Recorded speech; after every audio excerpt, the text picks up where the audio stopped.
All right, good morning. As I've said, I'm Mouse. I'm the Pacific Northwest ShakeAlert project coordinator for the PNSN, and I'm doing this on behalf of my colleague Bill Steele. So there may be a couple little steps and starters, and but I'll do my best. Bill unfortunately slipped on the ice and was unable to make this presentation today. So, okay, first just a little bit about the PNSN, and I can see there's a lag, so I'll wait. Okay, there's the screen. The Pacific Northwest Seismic Network is based out of the University of Washington and the University of Oregon, and basically we're there to monitor earthquakes and the earth shaking associated with volcanic activities. With that, we have over 300 stations of our own, and we then also import stations from other networks, both in the United States and in Canada. So trying to get as much data as we can possible, both for our local hazards and then also with the purpose of ShakeAlert, earthquake early warning. So we've been doing lots of upgrades and installing new stations. You saw the map of the pending stations in Bob's presentation. A lot of the yellow triangles are things that we hope to have come online the next few years.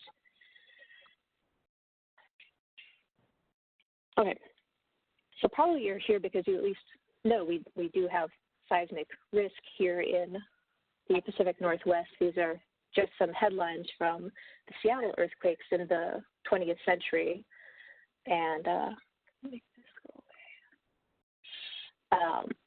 They've been bad in the past, but these are just kind of these are the deeper earthquakes that we have in the region, and the one that we're really looking, to warn you about could be potentially a lot greater. Did that go? There we go. Okay, a quick big picture. You saw some of this in Bob's presentation, but then just focusing on the Pacific Northwest. You can't actually see my mouse, can you?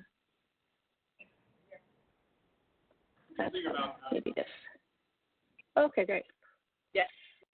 Yes, we can see your mouse. Cool. Thank you.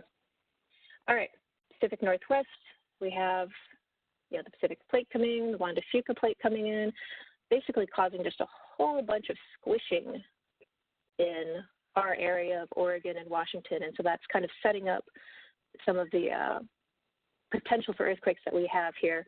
And I would like to say that we do actually have quite a large fault that California gets a little piece of, and that's this Cascadia subduction zone fault, which is well over 1,000 kilometers long. So it's a big fault. I think we can hold our heads up high compared to California. This tectonic setting, though, gives us three main types of earthquake faults, so I'm not counting any little volcanic tremors. And we have, let's see, the possible of surface faults, like the Seattle fault, where basically it's a little more similar to the San Andreas type fault, so something closer to the surface, a shallow event that would perhaps be right through the Puget Sound area. We also have the Nisqually type earthquake. So these yellow dots are the surface potential faults earthquakes. These magenta dots here, are the deeper earthquakes, the Nisqually type earthquakes. And so these are very different from the surface earthquakes in that they're on the interface between the subducting plate here and the overriding plate, and they're much deeper, 50 kilometers, 30 kilometers. It'll be an advantage to us in the earthquake early warning business. And then, of course, there's the big potential earthquake, the Cascadia megathrust earthquake, the last one happening in 1700 in January. And this is the one that is more similar to the Indonesian earthquake of 2004 or the Tohoku earthquake in Japan of 2011. And so this is the one that we have not had happen in instrumental history.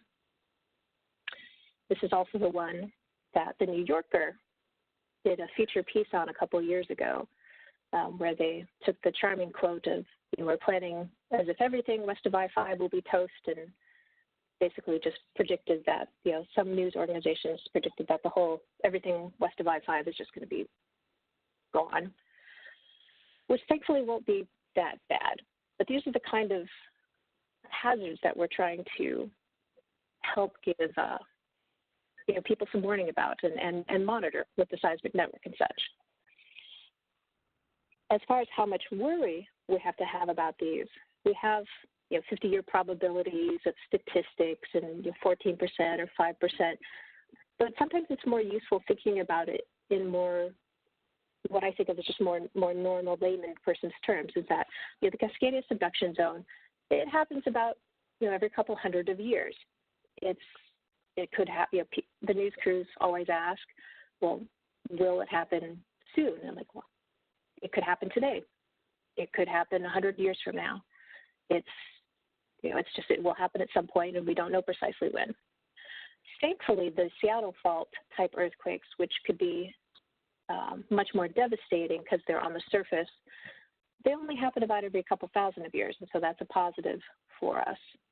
And then the most likely next earthquake will be the Nisqually type earthquake, although there are similar types of earthquakes that could happen in Oregon also. They happen about every few decades. Just a quick, I'll touch on this one really quickly. The difference between a surface fault and a deeper fault is the crustal faults do produce the most violent shaking. Interestingly enough, the subduction type earthquake, the megathrust earthquake, will produce significant shaking, but it'll also go on for a very long time, potentially a number of minutes. And so that's kind of what's compounding the effects of just the shaking. All right, this next slide, just some of the effects, and because liquefaction photos are fun, even Nisqually earthquakes can cause liquefaction in Olympia, near the Port of Seattle, and we're coming upon the anniversary of Nisqually. So happy birthday. Like I said, liquefaction type photos are kind of fun. So here's one from Christchurch. Yeah, that did come up. There's also Coseismic, in addition to the shaking and potential for liquefaction, there's the Coseismic landslide hazards that could happen. And research has shown that the last major fault on the megathrust, this is the surface fault, I apologize. And that triggered major landslides. And so not only do you have to worry about your soft soils, but you have to worry about your inclined soils, either that you're built upon or that are above your buildings. Okay, but really what ShakeAlert is about is reducing losses, and I'm almost out of my time. And one of the simplest ways that ShakeAlert really can do that is just with a couple seconds warning that can mean so much for protecting yourself. So many of the injuries from recent earthquakes, Loma Prieta, Northridge, and even the Christchurch series of earthquakes could have been prevented by taking, drop cover and hold on, because a lot of these injuries were caused by stuff falling on you or by someone trying to run to take cover or to try to escape a building, and then they slipped or they fell and they hurt themselves. And so even with a couple seconds of warning, you can get a lot of advantage in just protecting yourself. And if you're not hurt, then you can help other people, and you can help with the recovery after any kind of an earthquake. As Bob mentioned before, ShakeAlert has products. There are the public alerts, such as the cell phone app or future WIA alerts. And there are things, the institutional users, the fire stations or schools or hospitals. And that brings us to the pilot project criteria. And hopefully Lucy or even Bob could probably jump in if I totally mangle something about pilot projects. But as we are still trying to bring on new pilots, we are looking for organizations that are trying to test out the software and with a novel approach to how they would use it. The users will be trained. The actions can only be within the pilot organization, and then you definitely have to be tolerant of errors. ShakeAlert is coming a long way as we bring more stations on and we get more data where we explore, okay, well these false alerts from, or mistaken alerts from teleseismic earthquakes or from offshore non-big earthquakes. So we're looking for these organizations and these plans, these pilot projects, to try and continue to expand what ShakeAlert can do in different areas. Some projects that I believe all came online in 2018 ranged, a number of different things: hospitals, Department of Transportation, condo association, and we are definitely looking now to expand more into the educational realm, and that's a lot of what Dan will be talking about. So actually, I'm not going to show this last little video thing, but I'm going to pass it over to Dan, who will be probably much more informative about education and pilot projects there. But thank you for listening to me mutter on. I'll cancel sharing so Dan can.